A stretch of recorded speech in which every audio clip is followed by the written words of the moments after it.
प्रदेश का प्रयागराज शहर। यह शहर न सिर्फ हमारे भारत देश में बल्कि पूरी दुनिया में फेमस है। वैसे तो इसके फेमस होने के कई कारण हैं, पर सबसे ज्यादा इम्पोर्टेंट केवल 2 कारण हैं। पहली, यहाँ 3 नदियों का संगम होना, गंगा, यमुना और सरस्वती। और दूसरी, यहाँ की गंगा जमुनी तहजीब। पर युवाओं के लिए ये एक बेस्ट अपॉर्चुनिटी वाली जगह है।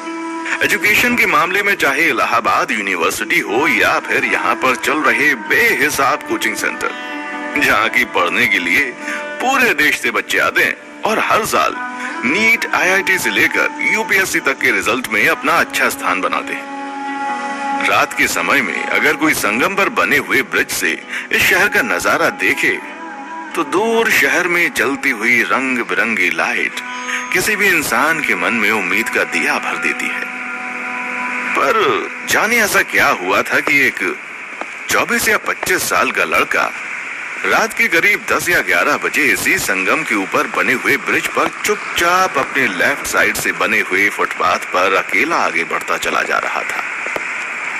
रात के उस समय में जब लगभग आधा शहर सो रहा था या फिर सोने की तैयारियों में लगा हुआ था, उस समय इस ब्रिज के ऊपर से बह रही हल्की हल्की ठंडी हवा किसी के भी मन को गहरा सुकून पहुंचा सकती थी। पर जाने कौन सी बेचैनी इस लड़के को घेरे हुई थी जो इसे इस खूबसूरत नजारे का लुत्फ नहीं उठाने दे रही थी। उसकी निराशा, उसकी बेचैनी, उसकी छटपटाहट उसके चेहरे से साफ झलक रही थी। उसके लड़खड़ाते हुए कदमों की चाल इस बात की चुगली कर रहे थे कि वो चल तो इसी रास्ते पर रहा है, लेकिन बस चलता ही जा रहा है। ना ही उसकी कोई मंजिल है और ना ही इसे किसी रास्ते का पता है। जगह जगह स्ट्रीट लाइट लगी हुई थी या फिर आती जाती गाड़ियों की हेडलाइट ने उसके रास्ते पर अच्छी खासी रोशनी कर रही थी, जितनी कि किसी को भी रास्ता दिखाने के लिए पर्याप्त थी। लेकिन एक गहन अंधकार ने तो उसके अंतर्मन में कब्जा किया हुआ था, जिसके कारण उसे कुछ भी दिखाई नहीं पड़ रहा था। कानों में अभी तक लोगों की बातें गूंज रही थीं, जो कि उसे और कुछ भी सुनने नहीं दे रही थीं। आखिर 4 साल तक इतनी मेहनत करके तूने क्या हासिल किया? तुझे इतना पढ़ाने लिखाने के बाद और तुझ पर इतना खर्च करने का क्या फायदा हुआ जो तुझसे एक एग्जाम क्लियर नहीं हुई?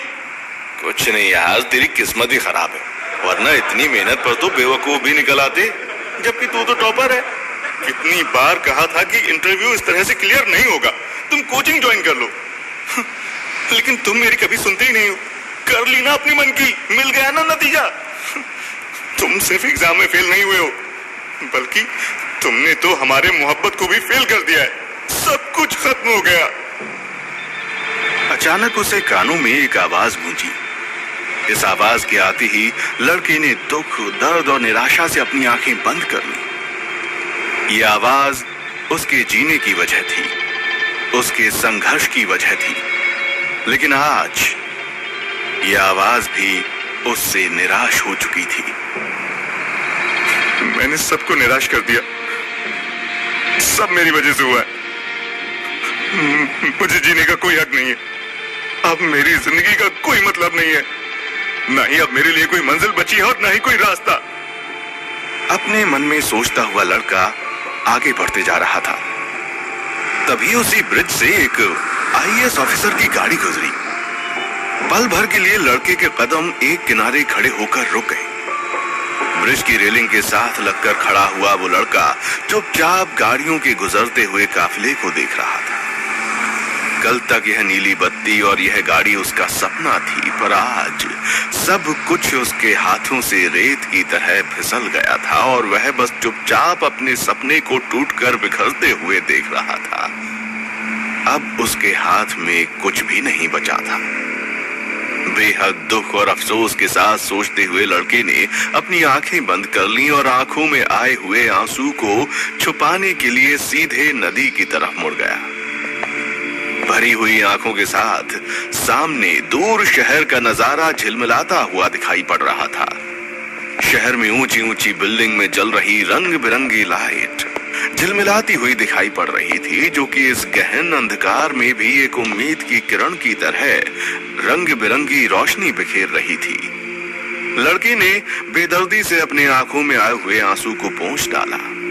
कल तक उसकी जिंदगी इसी तरह से उम्मीद के दिए से झिलमिला रही थी, लेकिन आज सब कुछ खत्म हो चुका था। इस बार तुम्हारा आईएएस में सिलेक्शन हो जाने के बाद हम दोनों शादी कर लेंगे, तब फिर हमें दुनिया की कोई भी ताकत अलग नहीं कर सकेगी। वरना तुम तो जानते ही हो, हम दोनों का मजहब अलग है, और सबसे ज्यादा हम दोनों की फैमिली। घर वालों से ज्यादा तो ये दुनिया वाले हमें नहीं जीने देंगे।